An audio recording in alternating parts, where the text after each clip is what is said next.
ఎవరికి అన్యాయం చేశానురా? ఎప్పుడు అందరి మంచి కోరానురా. అలాంటిది దేవుడు నాతోనే ఎందుకురా ఆడుకుంటున్నాడు? అర్చనకి నేను, నాకు అర్చన, మాకు మా బిడ్డ అనుకున్నానురా. ఇప్పుడేమైందిరా? అనాథలం అయిపోయానురా, అనాథలం అయిపోయానురా. నా మాట వినరా, నువ్వేం బాధపడకరా, అలాంటి మాట్లాడకరా. లేదు బావా, రే నన్ను మా వాళ్ళందరూ దూరం పెట్టారా. పెళ్లిలో అర్చన వాళ్ళందరినీ కాదనుకుని వచ్చేసిందిరా. నిన్ననే అనుకున్నానురా, నాకు అర్చన, అర్చనకి నేను, మాకు మా బిడ్డ అని. ఏమిట్రా ఇది? బావా అదిగో అదిగో అక్కడేరా, అక్కడేరా నీ తండ్రిని కాబోతున్నాను. నిన్ను ఎత్తుకుని తిప్పింది అక్కడేరా. వద్దురా, నా మాట వినరా. నా పరిస్థితి ఎలా ఉంటే ఒక్కసారి అర్చన పరిస్థితి ఆలోచించరా. తట్టుకోలేకపోతున్నా, తట్టుకోలేకపోతున్నా. నా మాట వినరా. దేవుడా ఓర్చుకోరా, నా మాట ఓర్చుకోరా. ఈ మందులు వెంటనే తీసుకురావాలి. తీసుకోండి. అలాగేనమ్మా, నేను తీసుకొస్తాను. అలాగే ఏమే, జాగ్రత్తగా చూస్తా ఉండు, నేను వెళ్ళి మందులు తీసుకొస్తాను. ఏడో కన్నయ్య, అర్చనకేం కాదు.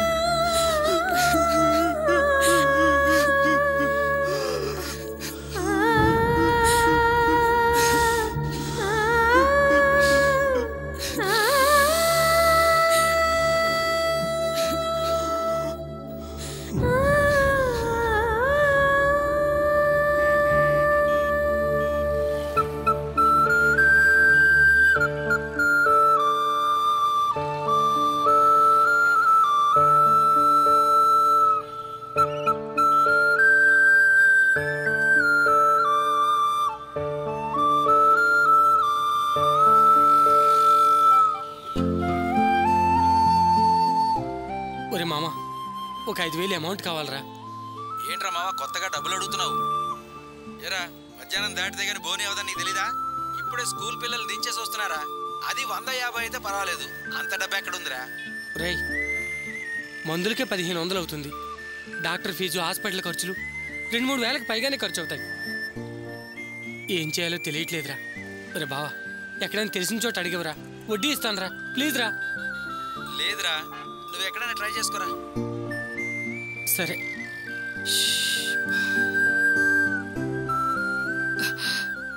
శివ, బావున్నావయ్యా?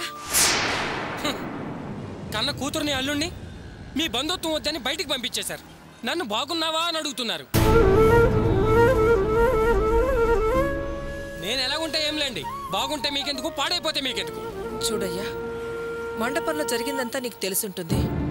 నీ ప్రాణ స్నేహితుణ్ణి అవమానించానని నీ కోపం వచ్చి మాట్లాడుతున్నావని నేను అర్థం చేసుకోగలను.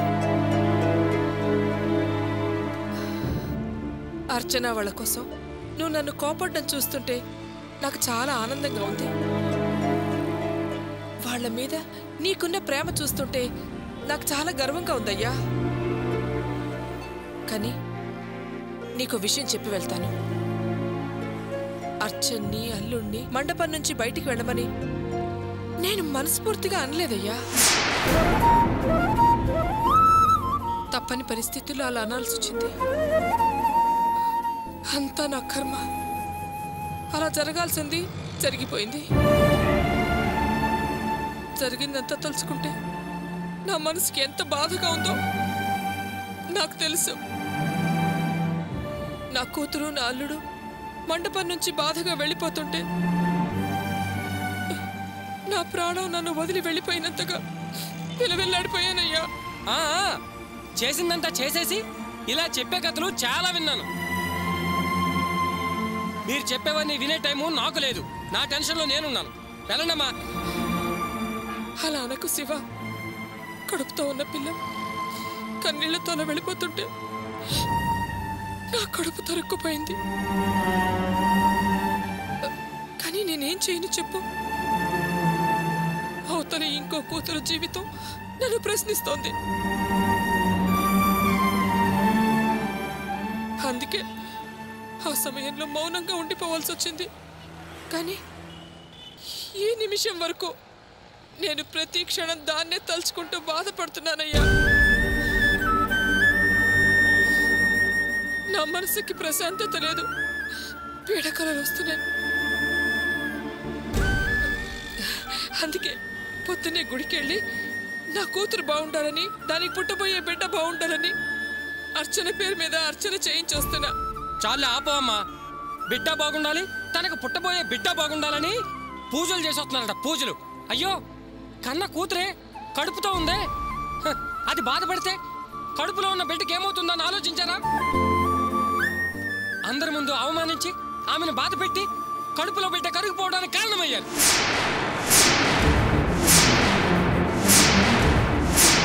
ఏంటి? ఎవరవు నువ్వు? కడుపు కరిగిపోయిందా? నా అర్చన కడుపు పోయిందా? అవును. మండపంలో జరిగిన అవమానం తట్టుకోలేక అర్చన రాత్రంతా బాధపడింది. ఆమె ప్రాణం విలువెల్లాడింది. కడుపులో బిడ్డ ప్రాణం నలిగిపోయింది. అయ్యో! తెల్లవారుజామున కడుపు నొప్పి అని హాస్పిటల్కి వస్తే అబార్షన్ జరిగిందని చెప్పారు. ఇప్పుడు తను మత్తులో ఉంది. ఆ విషయం అర్చనకి ఎలా చెప్పాలో తెలియక మేము నానా అవస్థలు పడుతున్నాం. ఇదేనా అమ్మగా మీరు ఆమెకు అందించే ప్రేమ? అయ్యో భగవంతుడా, ఏంటయ్యా నేను చేసేది? బాబు శివ, నా కూతురు ఎక్కడుంది? నేను దాన్ని వెంటనే చూడాలి. శివ, నన్ను తీసుకెళ్ళవా? నీకు దండం పెడతానయ్యా, దాని దగ్గరికి తీసుకెళ్ళవా? ఇప్పుడు నా వల్ల కాదు. మిమ్మల్ని అస్సలు తీసుకెళ్ళను. నా బాధలు నాకున్నాయి. అరే, హాస్పిటల్ ఖర్చులు ఎలాగా నేను వెతుకుతుంటే నువ్వేంటమ్మా మధ్యలో? ఎలా? శివ, అర్చన ఎక్కడుందో చెప్పాడవయ్యా, నీకు దండం పెడతాను. శివ, శివ చెప్పి వెళ్ళయ్యా. శివ, అయ్యో మా అమ్మాయి ఉంది, ఒక్కసారి చూసి వెళ్ళిపోతాను. నీకు దండం పెడతాను, ఒక్కసారి చూసి వచ్చేస్తాను.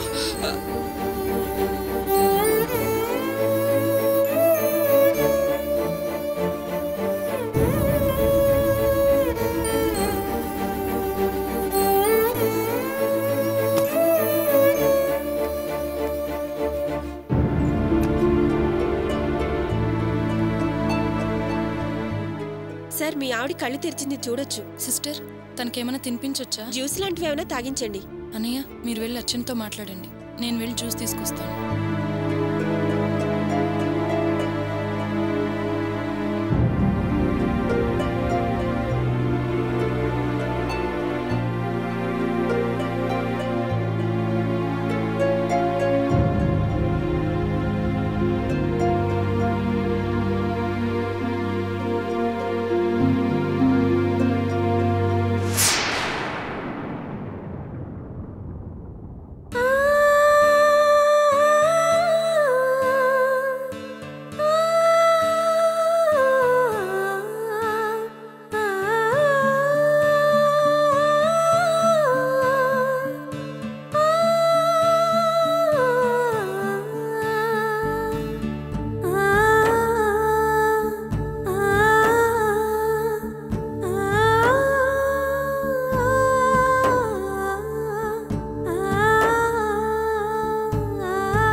నాకేమైంది?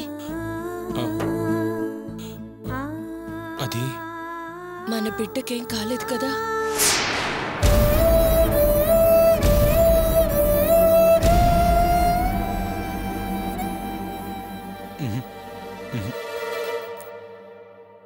అమ్మయ్యా, ఇప్పుడే నా మనసు కాస్త కుదుటపడింది. రాత్రి నేను ఏడవడం వల్ల నువ్వు ఈరోజు పనికి వెళ్ళలేదు కదూ? పర్వాలేదులే. నేను పిచ్చిదాన్ని.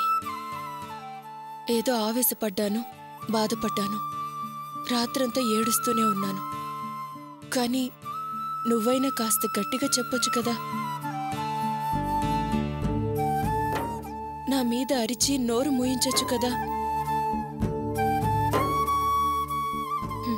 నీది చాలా మంచి గుణం. నన్నేవి అనలేవు, ఎవ్వరిని ఏం అనలేవు. దేన్ని ఖండించలేని మెతకతనం. మరీ అంత మెత్తగా ఉండకూడదు. మెత్తగా ఉన్నవాళ్ళని జనం మొట్టి చూస్తారు. నేనేమో నిన్న కళ్యాణ మండపంలో జరిగిన దాని గురించి ఆలోచిస్తూ, ఆ సమస్యలు గొడవలు అన్నీ తలుచుకుంటూ, ఇద్దరం కన్నీళ్లు కారుస్తూ ఏదేదో మాట్లాడుకుంటూ చివరికి నిద్రపోయాం. అన్నం వండలేదు, తినలేదు. ఏమీ తినకుండా పడుకోవడం వల్లే నాకు ఇలా కడుపు నొప్పి వచ్చిందేమో.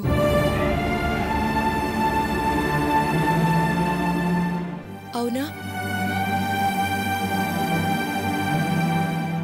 పోయినసారి కడుపు నొప్పి వచ్చినప్పుడు డాక్టర్ ఎంత కోప్పడ్డారు. ఏదో అరగందేదో తినుంటావు, అందుకే కడుపు నొప్పి వచ్చింది అన్నారు. తేలిగ్గా జీర్ణమయ్యేవి తినాలి అన్నారు. కానీ నిన్న అసలు నేను తినడమే మానేశాను.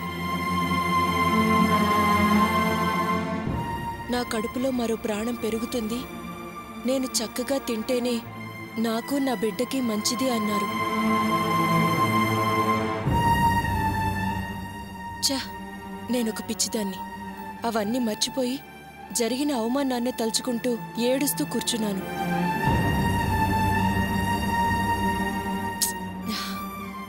నా బిడ్డ బంగారాన్నే మర్చిపోయి, పాపం ఈ చిన్ని ప్రాణం ఆకలితో ఎంత బాధపడిందో.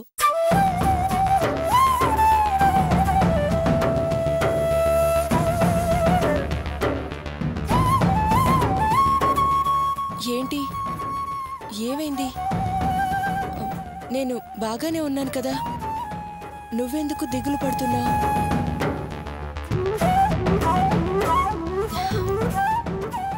నాకేమైనా అవుతుందనుకున్నావా? నాకేం అవ్వదు, నువ్వేం భయపడకు. ఆ దేవుడు అంత కఠినాత్ముడు కాదు. మనం చాలా రోజుల తర్వాత అపార్థాలన్నీ తొలగి ఒకటైన వాళ్ళం కదా.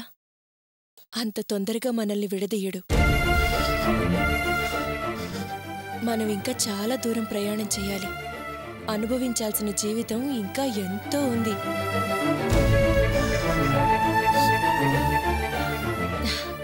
నేను మన భవిష్యత్తు గురించి, పుట్టబోయే బిడ్డ భవిష్యత్తు గురించి ఎంతో ఆలోచిస్తున్నా తెలుసా?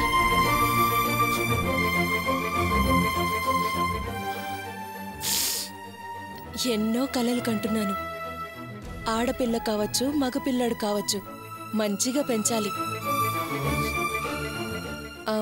చక్కటి గుణగుణాలన్నీ నేర్పించాలి. నీకున్న మంచితనం అంతా వాడికి వచ్చేలా చూడాలి. పెద్ద పెద్ద చదువులన్నీ చదివించాలి. మనవెట్టు చదువుకోలేకపోయాం. మన చదువు వాడే చదవాలి. గౌరవంగా నిలబడాలి, గొప్పగా పెరగాలి, నలుగురు మెచ్చుకునేలా పెంచాలి. వాడి వల్ల మనకి గుర్తింపు వచ్చేలా చేయాలి. ఏమంటావ్?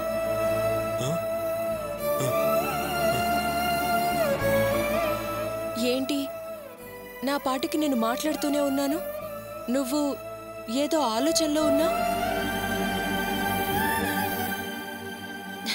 నేను మనకి పుట్టబోయే బిడ్డ గురించి చెప్తూ ఉంటే నువ్వు అవును అలాగే అని సంతోషంగా చెప్పాలి. నువ్వేమో నీరసంగా మౌనంగా ఉండిపోయావేంటి?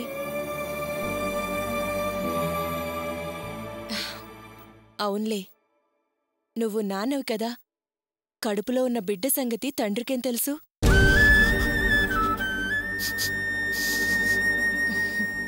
అమ్మ స్థానంలో ఉండి చూస్తే ఆ ఆనందమేంటో నీకర్థమవుతుంది. నాలో ఊపిరి పోసుకుంటున్న ఈ పేగు బంధం గురించి నాకు మాత్రమే తెలుస్తుంది. చూడు, నేను మనకి పుట్టబోయే బిడ్డ గురించి మాట్లాడుతుంటే ఎంత ఆనందపడుతున్నానో.